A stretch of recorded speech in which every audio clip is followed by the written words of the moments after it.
to my computer. Record permission from the meeting host, which is you. So we are recording. Yes, I just clicked record because I'm the meeting host. So it's probably easier for me to record it, and then I'll send you the file. Is that okay? It only takes a second. Like, upload it.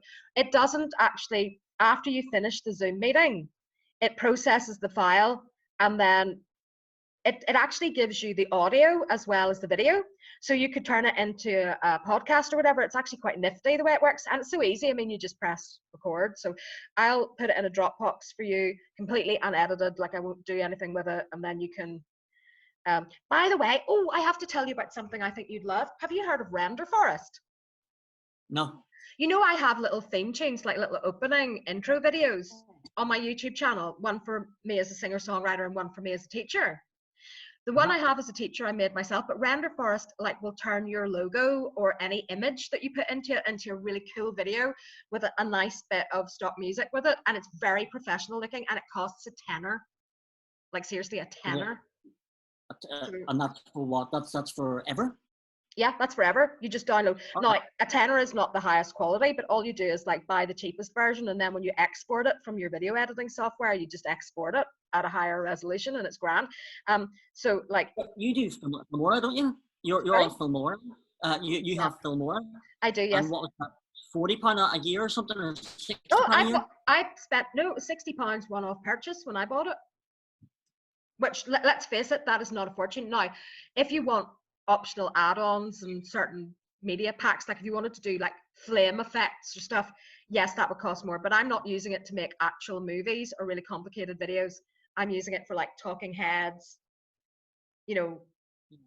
really simple. I mean, this stuff. is an interesting enough conversation in its own right. I mean, which we can sort of, because having friends that YouTube, one of the great things about the Northern Irish YouTube page that I do, and this actually might end up being a video if you want to just go into more detail. We're recording it, so it's there. Yep.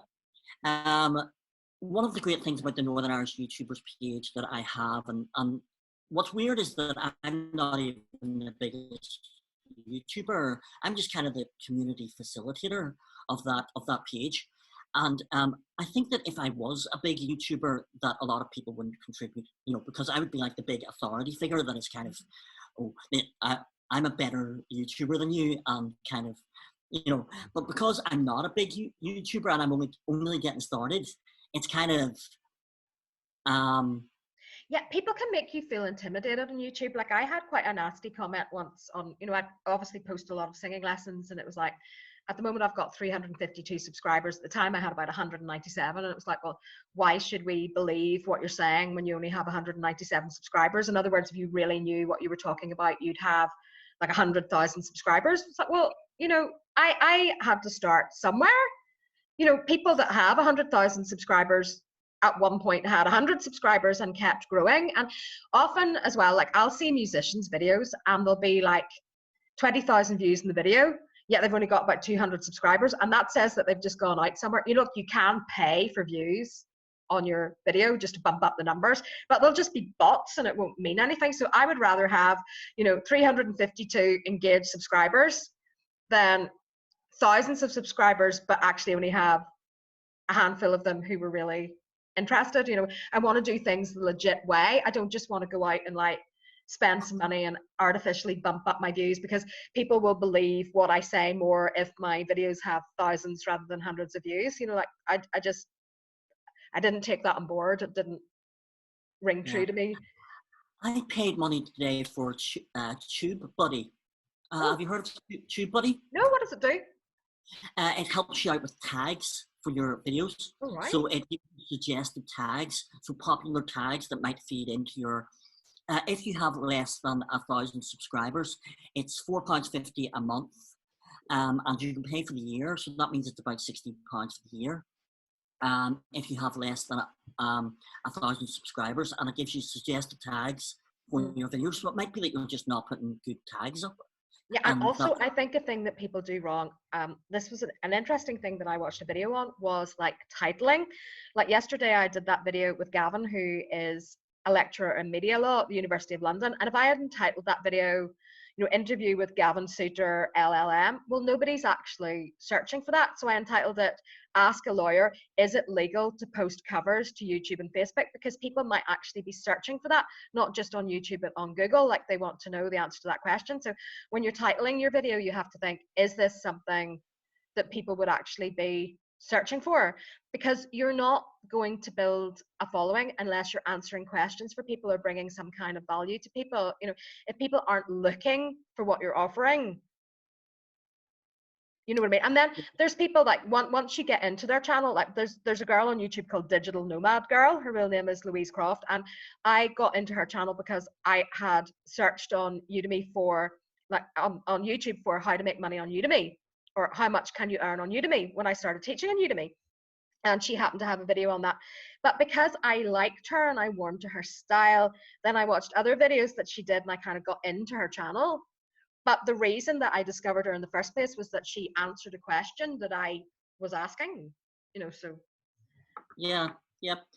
YouTube is an interesting kind of beast, and I think it probably is worth talking about for 4 or 5 minutes. Yeah. I think that our page, my page or whatever, will be interested in this, because you're not a bad contact for people by way of improving their online presence, because this is what you do with musicians all the time, is that you improve their online presence and you improve their online connectivity. Is it worth talking about things like LinkedIn? Is it worth talking about things like what else? Reddit or LinkedIn? People overlook, like musicians overlook LinkedIn, but if you want to be viewed as a professional in any field, like, you're going to want to have a LinkedIn profile. And also, people are on LinkedIn for professional reasons. They're actually looking for professional contacts on LinkedIn, not necessarily on Facebook, not necessarily on YouTube. That's where they go to that. And by being an active member of LinkedIn and like sharing in groups, sharing posts, sharing your expertise, you can really grow your following, and you can learn things that you just wouldn't learn any other way. The premium version of LinkedIn is really expensive. It's like £50 a month, but you do get a free 30-day trial. So if there's someone you really want to contact and you've researched that person and you've read their profile and you can talk to them intelligently about their work and their career, you just take out the free trial profile and contact them during the 30 days of the free trial, and just hit as many high notes as you can during that free trial, but with the premium. But LinkedIn is actually a great resource, and I've definitely made contacts with people that way, especially like music supervisors that way. And I had a placement for one of my songs that kind of came about just through being on LinkedIn. And because someone doesn't necessarily even have to be your contact. If you're like second or third degree contact, that they're a colleague of a colleague, and they post, oh, I need somebody to provide a track that sounds like this, and then that person who you're connected to shares it, then you're suddenly in the loop of an opportunity which otherwise you wouldn't have been in the loop for. And they're not likely to post something like that on Facebook or on Twitter or on Instagram, because they'll just get a whole load of inappropriate tracks sent to them and they'll be inundated. Whereas by posting on LinkedIn, they're looking for people who are genuine professionals, so love LinkedIn is the There's a few things that I want to talk about by way of online presence. The first thing is, as somebody who's interested in self-development, I would obviously, we were sort of having this conversation earlier on about, us having more conversations and me getting people like nutritionists, personal trainers, yoga people, massage people, all these people who perhaps my best way to get in touch with them in the long term would be to get on LinkedIn. In the short term, it's probably just the best way for me to get in touch with these people is probably just through personal contacts, and to see if there's anybody that would want to talk about their services for an hour. You and I are in touch just because I take vocal lessons with you. But I'm thinking sort of in the short term, if I'm branching out, I love what I'm doing with Lindsay, and I'm going to keep doing what I'm doing with All right, Lindsay. it's going well. It is going well, and it's too bad that our live stream didn't work out well, and we had to record this. Although that being said, it's not as stressful, and we are both speaking in a slightly lower pitch Yes. now that it's recorded and we can edit this. Because the But stress level's lower. Am I not terrified? Yes. yes, so we did have people watching the live stream, which was great. Yeah, that was But encouraging. I think that we were both a little stressed out. But anyway, by way of getting in touch with people to do interviews, Instagram might be a good source. Yeah. Tumblr, and probably just Facebook in the short term for me. I'm talking about. Yeah, and Facebook groups, and like groups you happen to be involved in. But I'm a member. Well, I'm a part-time member of like Bangor groups because I live in Bangor, and that really does give you an awareness of what's going on in your local neighborhood and what services are available, and it's good to join those things. And Yeah, I think that if we are going to give advice to musicians or YouTubers that want to improve and increase their online presence, it's about kind of getting in touch with other people that want to do kind of the same thing as you want to do, and see if you can kind of collectively kind of grow each other's audience. This conversation that we're having tonight is kind of improving both of our profiles, because it's giving you a chance to talk about your services, and it's giving me a bit of practice in interviewing, so that's kind of, it is mutually beneficial. Reach out to people, it's the same, like, because I'm a songwriter, and sometimes you ask people if they'll co-write with you, and you think, oh, that person will definitely say no, because what would they gain out of writing with me? But actually they're happy to do it. It's like, if there's someone who has a sort of similar or related niche to you and you like their work, like, send them a message. You find them on YouTube, get their contact details, contact them via their website. The worst that can happen is they say, no, I don't have time for that, but they might possibly say yes. So what have you got to lose? A lot of musicians have an ego, is kind of the thing about musicians, and I don't know to what extent that's true of YouTubers, but it is certainly true of some musicians that I've reached out to in the past, is that they have this ego and they think they're kind of better than. Well, as I see that, a lot of amateur musicians have an ego. Once you are professional, you've got nothing to prove, so you don't have to be bitchy. You know what I mean? And some of the people I've worked with, people who are platinum selling, a couple of people who are platinum selling, and I don't say that, well, that makes me sound like I've got an ego. I obviously don't have the same level of success they do, but people at a certain point are actually really nice because they have nothing to prove. They don't have to have nasty conversations about other people or whatever, because they're not insecure. Something that I kind of wanted to talk to you about, and this is probably a slightly different conversation topic that we're kind of coming into now, is the Belnash Festival and the Nashville community of songwriters in Belfast, and that kind of Nashville community in Belfast. This might be an interesting thing to talk about for musician people who perhaps aren't aware that the Belnash Festival happens, what happens there, and how they can raise their profile by being in that community of Belnash writers. Is this something that's worth talking about for a couple of minutes? Well, I'm not myself overly involved with Belnash, so I'm maybe not the best person to talk about it, to be honest, because I have never performed for them. I know, I've got friends who have done, and I've attended the convention, but I'm maybe not the as knowledgeable about it as some other artists who've actually performed with them. I was for quite a while a member of Nashville Songwriters Association International in Nashville, and I played the Bluebird Cafe and that kind of thing. And NSAI very kindly named me one to watch twice, which had a huge impact on my career. I mean, once that happened and I was able to have that on my one sheet, which is the musicians or the songwriters version of a CV, people wanted to work with me after that. And I learned about the existence of NSAI through attending the convention at Belnash. I've never played there myself, so I can't really talk about the experience of that. Yeah. Well, that's fair enough. Sure, we can go back to, we were talking about dating. So we'll go back to kind of our original kind of conversation plan, and we were talking about dating, and we were basically talking about pronunciation, Mhm. and the importance. This maybe feeds into what I was wanting to talk about with kids.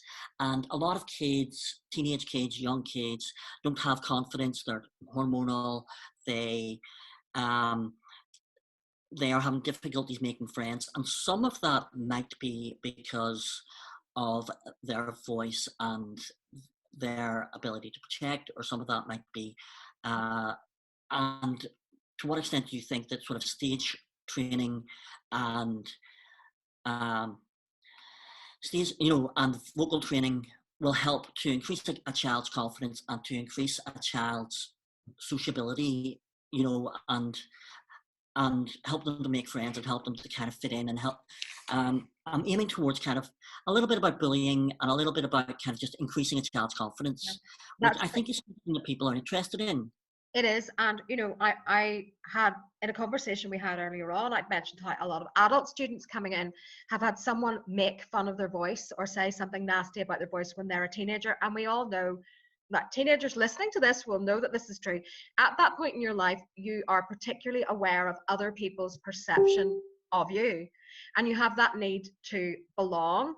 And so anything that marks you out as being a bit different, or, that other people pick on, you feel really maybe embarrassed about it, just very self-conscious about. And quite often you'll have people coming back and say their 40s or 50s who say, I wish I hadn't let that get to me quite so much. Someone made a remark that completely caused them to stop singing. And usually the people that make these remarks don't have any qualifications or background in voice, and so they're not actually qualified to make the remarks. But I had one situation where I dealt with a teenager who had been she's a brilliant singer, but she was the subject of some unpleasant and ill-informed remarks on a Facebook group from her peers. And I said, when I was working with this girl, does the opinion of this boy at the age of 17 matter more than my opinion, who've studied vocal pedagogy and worked with singers for about 20 years? But the thing is, it does, because he's her peer and I'm not. Mm-hmm. And the Yes. things that your peers say hit home. So I am having to fight against the perception of herself that this person has foisted on her at an impressionable age. So, if I say to her, what I'm hearing when you sing is actually very pleasant and, very listenable too, there's technique that you can learn that's understandable, but, you're not making a noise that people won't like. She I doesn't think care about my perception as much as the perception of her peers, and then it's trying to get in and boost the kids' confidence before somebody comes along and makes the remark, because when people will be nasty to you and when you'll get nasty remarks when you're good. Because when you're good, you make other people feel threatened, so they know they're not as good as you. They hear a video you put on Instagram and they think, I couldn't do that. That's what they really think in the back of their head. But they post some nasty remarks in their keyboard warrior way because they're threatened by the fact that you can do something that they can't. And that a real professional and someone who is really dedicated to music. Like, I think of my friend and former housemate Dom, who is the best musician I know and the best vocalist I know. When he hears somebody do something really well, what he asks himself is what is making that sound so good? What is making that work? And can I learn to do that? So he learns from people who are good rather than feeling inadequate. threatened or intimidated by them. And that is what has made him, like, he's a virtuoso. He's a master musician because of his attitude. What I'm interested in is a lot of people, you were sort of saying earlier on about kind of people think that singing and speaking are just natural things and that you can't improve them. Yeah. And that what I want to kind of press into people is that you can take agency over these things, and that you can improve these things, and that you can work on these things, and it is important to work on these, not necessarily for everybody, but for some people, or for most people. Taking the time to work on these core and important things will improve the quality of your life. Yeah. Um, a lot of kids today go on Instagram, as you say, and a lot of kids today have that online presence, and a lot of kids today do their videos, etc. Media is a lot more ubiquitous today than it was in our era. Yes. That means that stage coaching, stage training is probably more important for young teenagers today than it probably was in our era. Possibly in a way, because I mean, I'm actually very grateful, and I quite literally thank God that when I was 14 or 15, Facebook didn't exist, because it's a whole other level. Well, they're not even on Facebook. I think Instagram is more the young person's platform, TikTok. But the pressure that it puts on them to look a certain way, as well as to sound a certain way, you know, is immense. But having vocal training will help you with, if you want to post videos to Instagram, which a lot of people do, if you want to perform live online, having a little bit of training is a good idea. People believe, we talked earlier on how people believe you're just naturally born able to sing or you're not. Now, you're naturally born with musicality, with a sense of pitch. If people don't have a sense of pitch, it can be taught, but it's very, very painstaking. But there's certain things about your voice that you can change. Like, I once had real tightness in my voice. That's very common in women, in what they call the break in the passaggio between E and F. Quite often, when the voice sort of changes gear, it tightens. And the problem is that if you don't address that, the voice starts to tighten the whole way down. And I had a very constricted voice. And I went to a classical teacher for about 2 years about it. And she kept saying, your voice is very far back. There's a whale of a voice in there, but it's very far back. And I didn't understand what she meant by very far back. I thought it meant my voice was down here somewhere and it should be out here. I didn't understand how to move it from here to here. Then I went to Scotland for 1 week to a course taught by Mary Hammond, who is the best vocal coach who ever lived, and Paul Farrington, who is also the co-best vocal coach who ever lived and is, of course, still living. They both are. But they are interested in a thing called Estel Voicecraft, which is based on the anatomy of voice, how your voice physically works. So I learned that this problem that I have been working on for 2 years could be sorted by going like this, because it was just about loosening the muscle. And when you want to loosen a muscle, you tighten it first. So if I lift my shoulders and then I drop them, and I lift my shoulders and then I drop them, I've relaxed my shoulders. If I tighten my voice and then I loosen it, I've relaxed my voice. And then if I do that with my eyes closed, I can feel the big space that opens up. And if I maintain that sense of open space when I sing, I am singing with what's called retraction and open space, not constriction. And the reason that I couldn't get rid of the constriction was I didn't know what it was meant to feel like until somebody showed me what it was meant to feel like. And when I knew what I should be doing, I could do it. So a problem that I'd been wrestling with for 2 years, sorted, I wouldn't say overnight, but actually in a very short period of time. Now, I don't want people to think that they come along to one singing lesson and that I basically show them one magic exercise and all of a sudden, they're Freddie Mercury. There's a little bit more to it than that. But some things that you're maybe really struggling with could actually possibly be sorted really easily if you just, get the right advice, basically. Yeah. I was wanting to go back to kids because that's kind of topic of this conversation anyway. YouTube and Instagram and TikTok are all media that are available today that may or may not be ruining kids' lives. But with every kid wanting to be a star, and probably most kids not being able to, it is a new platform for bullying, for online trolls, for everything else. I've experienced that myself online. Yeah. Mm-hmm. So. Well, Lindsay and I had a conversation last week. Social media is ruining our lives, basically.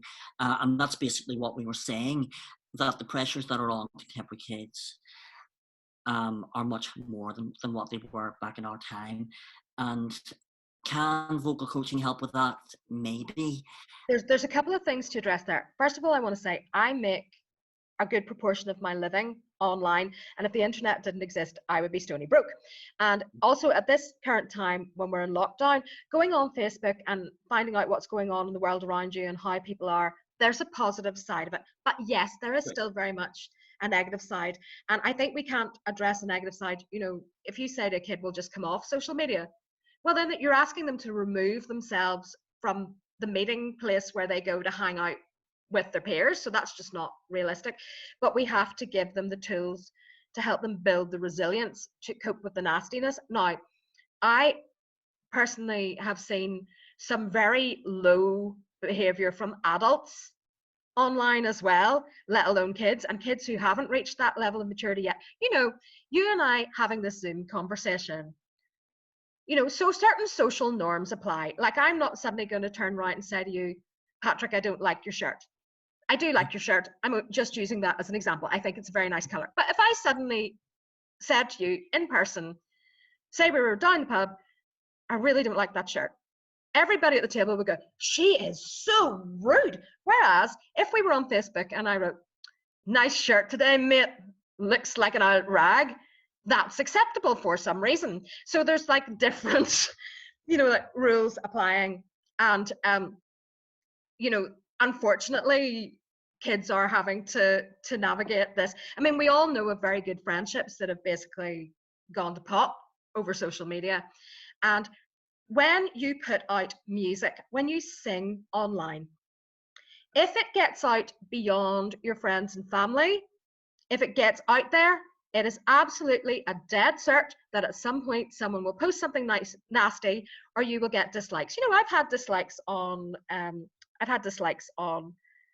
YouTube, you know, the odd negative remark. I had an attack on my business on Reddit that was so bad I actually had to get a lawyer involved. You know, yeah.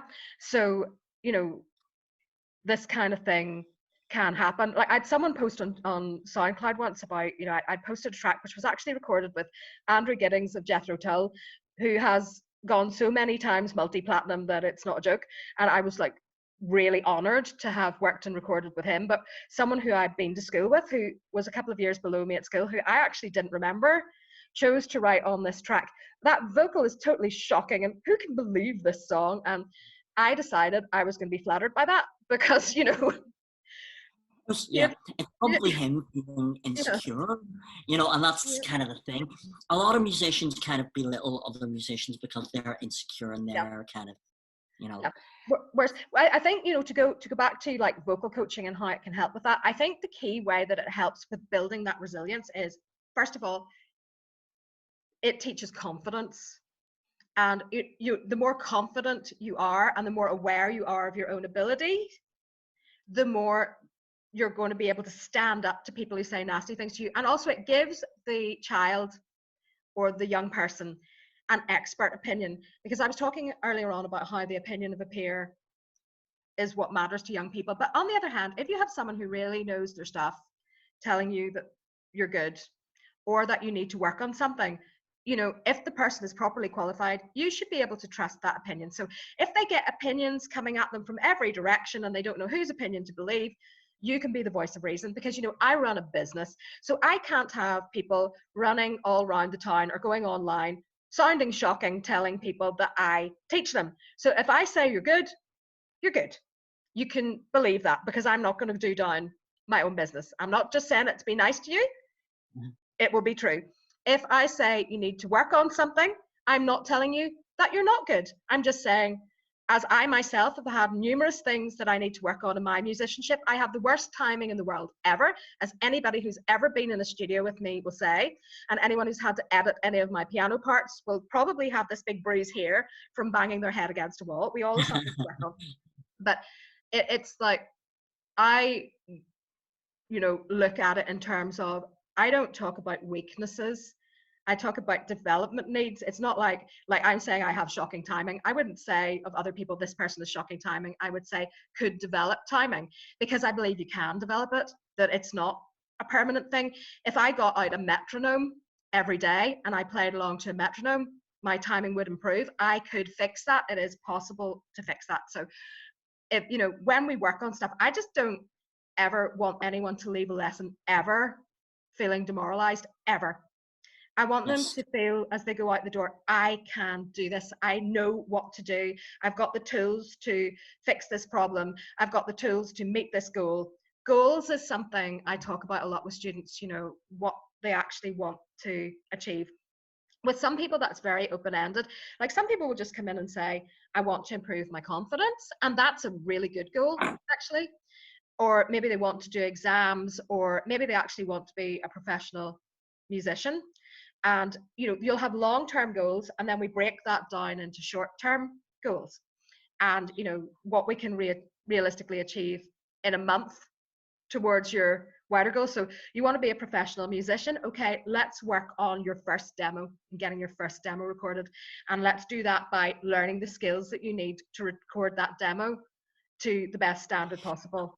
You know what I mean? So it's all like broken. Listening to a podcast today about unraveling habits. So what they said is, it's not about kind of starting a habit or stopping a habit. It's about unraveling that habit into the smaller habits, and into like even a micro habit that you can kind of, something that you can do tangibly tomorrow, like one press up or one sit up. And that's something that you can do every day. You can do one sit up, but the goal is eventually that you'll have, but if you can do one press up tomorrow, it's sort of the similar thing with vocal coaching.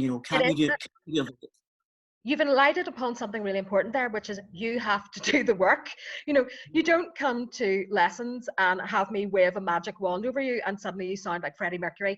You know what I mean? I think I've said that before in this interview. I'm repeating myself. But, you have to actually go away and do the exercise. I can show you what to do and I can work on things with you, but the level of commitment that you put into it is what you'll get back out. Now, I'm realistic. I know that real life happens.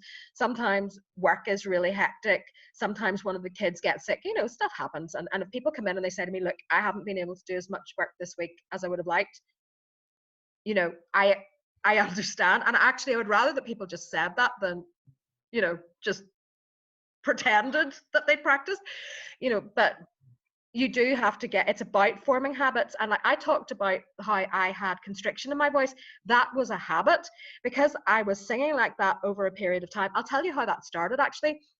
One day when I was in sixth form at school, we were singing in the choir at lunchtime and the teacher said, the only voice I can hear in here is Eve's. And I was really embarrassed. So to hide my voice and to not make it ring out over other people's, because I have quite a big voice, I tightened it because I didn't know how to make it quieter safely. So I just tightened it and I pushed it down and I constricted it.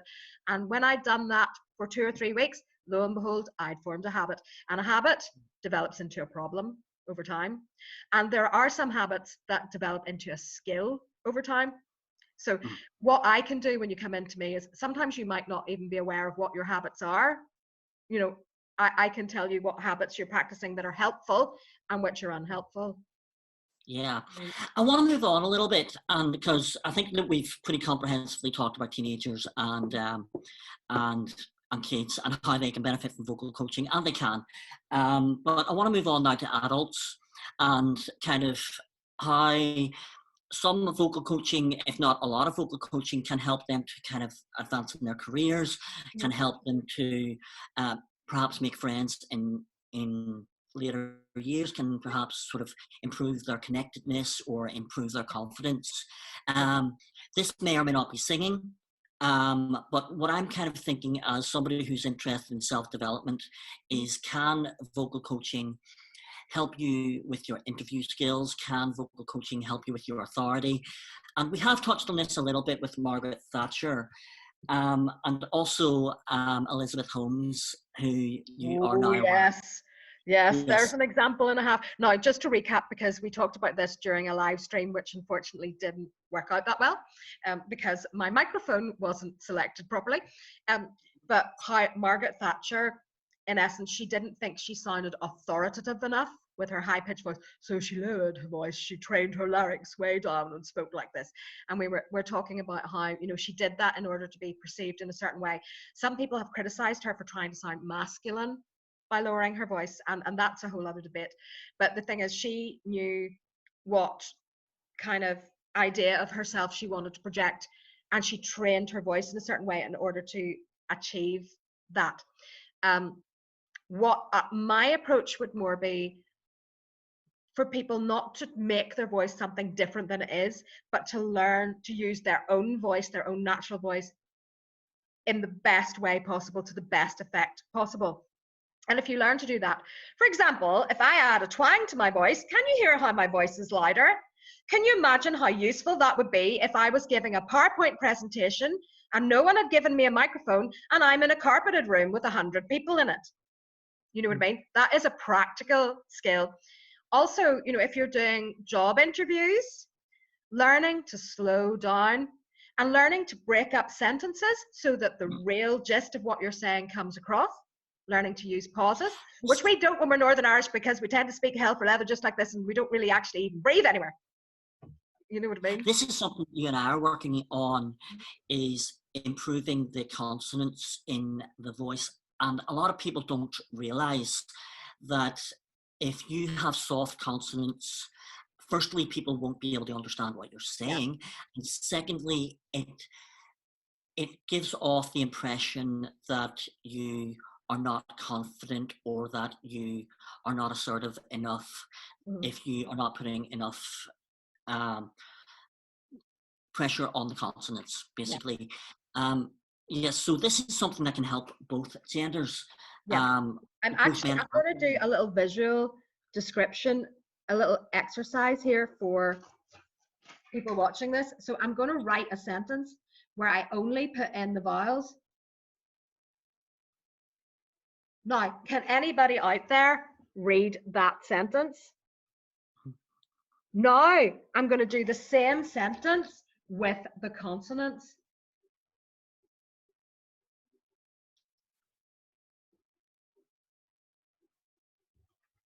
So here's the same sentence with the consonants. You can tell what that sentence is, can't you? So that is just a visual demonstration of how consonants work. And actually, when people listen to a song and they go, I can never make out the lyrics to that song, it's normally because there's either a consonant missing somewhere, or it's been too soft, or it's been modified, like a T's been turned into a D, and then people get just completely confused. They don't know what's going on. The actual sound is carried on the vowels. That's why actually Italian is the language of opera, because, you know, in Italian you have these beautiful words like amore, amore, which has got a lot of vowel sound in it, whereas we would say love, love, very consonantal. Because English is a Germanic language, it's a guttural language. So Italian and the language of opera, French, the second language of opera, because again, it sound carries on the vowel. But actually learning to work your consonants, if people quite often don't understand you, that could be what's wrong. Or if when you get nervous, you trip over consonant sounds. I want to talk a little bit about accents, because accents are great, and accents, I think there are a lot of beautiful accents out there. Yeah. And there's nothing wrong in and of itself in having an accent. But there are some, you know, accents that are lazy with their consonants. Yeah. I'm thinking sort of South of Ireland, you know, Tipperary or whatever, you know, and you have no idea what they're saying because they're not putting enough emphasis on the consonants. This in a professional environment can obviously be quite bad, because if people can't understand you, it's not about how smart you are, it's about how smart people think you are. And if people can't understand you, you could be saying the smartest thing in the world and you could be contributing in a very insightful and smart way. Yeah. But if you are not emphasizing your consonants well enough, there's consonants. The other thing about accents, like I was once in the back of a taxi. I lived in Wiltshire in England, and I'd been home to Northern Ireland for Christmas, and I went back in January to England, and the taxi driver who picked me up from the train station said, oh, I had a Southern Irish person in the car last week, much nicer accent than yours. His was nice and lilting, which yours is very harsh. And my response to this was, no tip for you, mate. Because our accent is a big part of, you know, like where you come from, the person you are. And I just thought, that's rude. But on the other hand, a couple of people said to me when I lived in England that they couldn't understand me because of the speed that I spoke at. And actually, you have to take that on board. I mean, if you live somewhere and the people around you can't understand you, that's a decided problem. And I had to make a concerted effort to slow down, which at first was very difficult. And it was funny because like when other Northern Irish people came out to visit me, it was like, oh, now I can speak really fast again. They're used to that. But people genuinely on a couple of occasions, like one day this girl said to me, I can't understand a word that you're saying. And at first I was offended by that. I thought it was rude.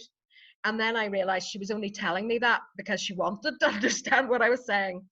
Yeah, your accent is very soft. It's very pronounced. Well, It's I uh, am not probably like the thickest of the thick. Like, actually, my friend Dom, who I was talking about, who I lived with in England, he is part American, part Polish. But the first time he visited Northern Ireland, he said to me, "Your accent's quite posh, isn't it?" I'm like, "Did you not realize I was posh? Like, did you think I was common?" But I think the he just Bangor realized accent that there were a lot thicker accents than mine when he came over here. and the Bangor accent sort of sounds a little bit posher than the Belfast accent, generally speaking. Well, Um, I grew up in Belfast and I went to school in Belfast, but yes, in North Down, it's slightly like this, isn't it? It's slightly anglified, and you'll notice that there's no twang in this accent. Whereas if it's real Belfast, there's a twang in that. Now, the importance of that is a twang makes your voice carry. As I talked about earlier, twang adds projection. American accents, people say, why did people go into an American accent when they sing pop? It's because an American accent has nasal twang, and nasal twang aids projection. I'm out of love, let me be. You know what I mean? That has twang in it. If you've tried singing that, I'm out of love, goes into the wrong style. So, Fair Hill's a big shopping centre in Ballymena High. That's plenty of twang in it.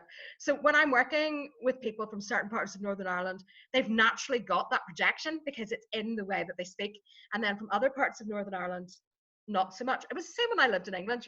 The West Country accent, the kind of oi be your firmer, oi be. It's got a bit of nasal twang to it. Well, it's the very RP English accent. No, not yeah. so much. So, Well, let's go back and talk about Elizabeth Holmes, because I think she's fascinating. This is a fascinating story, which they'll make a movie out of it, I'm pretty sure, at some point. Do you want to tell the audience who this woman was and what it was she did? I Why she's do, relevant? because this is absolutely fascinating. I'll be showing. I'll have a link in the description up here, linking to a video explaining much better than I can about Elizabeth Holmes. Elizabeth Holmes set up a company called Theranos, which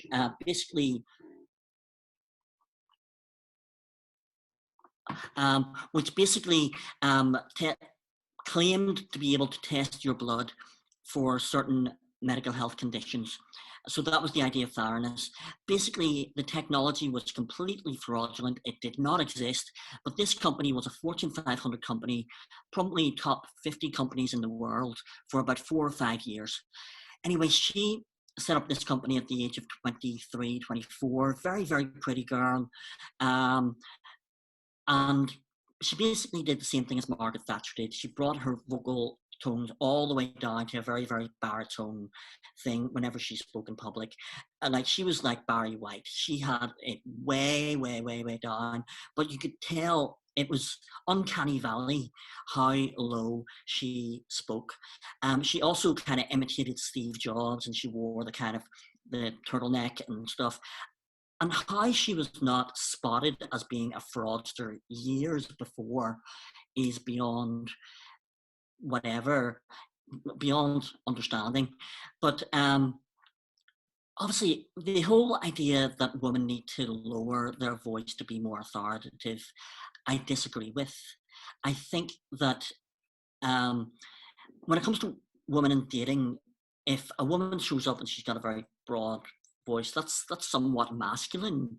That would be a turnoff for me if, and a lot of men. What about Cate If Blanchett? She has a very low voice. Do you not like the kind of Cate Blanchett alto Galadriel thing going there? yeah, well, that's not false. It's that very It's kind not of. false. It's She was sounding very false. bad. So she was very kind of. She spoke like a man, Yeah. and she was able to successfully fool people for about 4 or 5 years and become a multimillionaire before going to prison. So she has an interesting story, and a lot of her story is in her voice and her fake voice. So yes, I think It kind that of reminds me a bit, J.R.R. Tolkien, one of my favorite writers, talked about the voice of Saruman, and if he spoke, he'd put a spell on you. That actually certain voices, for some reason, come across as being authoritative and that you can believe what they say. And she clearly worked on that. She worked on her voice, she worked on her image, she worked on the whole package, she worked on the presentation. The only thing she didn't work on was the actual product. Yes. Yes, so it's just like it was known years in advance that this product didn't even work, but this company survived on its reputation for about 3, 4, 5 years, and her persona, and a lot of that was her voice, and a lot of that was her stage persona, that she was imitating Steve Jobs in so many ways, and the kind of sensationalism of Silicon Valley. Yes, I think that what I would say when it comes to men and women, for men, there is something good about in deepening your voice, but mostly it's in how you pronounce and kind of pronouncing your syllables correctly. And this is something that you can work on. This is not something that is beyond your kind of well, I mentioned earlier on, it was something I wanted to bring up again, certain forms of exercise, anaerobic activity, like if you lift heavy weights or you work so hard at your cardio that you actually go anaerobic, that this actually has an impact that will make your voice higher. There's quite a lot of studies on this. Speech therapists will tell you about this. And you know, when you get like tennis players at Wimbledon, that sound they make when they hit the ball, as they make that huge anaerobic motion and the air just escapes out through their larynx, and people obviously go, oh, it's a horrible sound, we don't hit like that. But you know, there are certain activities that you can carry out that will affect the pitch of your voice. When we talk to children, as I mentioned earlier, we tend to raise the pitch of our voice. So you know, what you're doing day to day will affect the pitch of your voice, but you are going to sound your best if you speak at the natural resting position of your larynx. So how you do this is this. When I tilt my head backwards, that puts my larynx into its natural resting position. So in this position, I'm going to say 1, 2, 3, 4, then lower my head and try to maintain the same pitch when I say 1, 2, 3, 4. Can you hear how the pitch of my voice is now a lot lower than I've been speaking in while we've been doing this interview? I speak higher than I should because I talk to children a lot, and because I quite often talk to my mother who is hard of hearing, and I raise the pitch of my voice because I want her to be able to hear me. I change the frequency of my voice. But if I was going to be completely healthy about it, I should be speaking here. And I wanted to ask you, I saw a video on your YouTube channel, which, by the way, there's some really good videos on your YouTube channel, about a Pilates thing, where you kind of did with the back. I'll link that up here. But if you do yoga or Pilates or stretching, will that, or even mindfulness meditation, will that help you to find the resting place of your voice? Well, what it does, you know, why it's important in singing, like Pilates for singing teachers was a huge thing a few years ago. It's because it uses the same kind of breathing that we use in singing.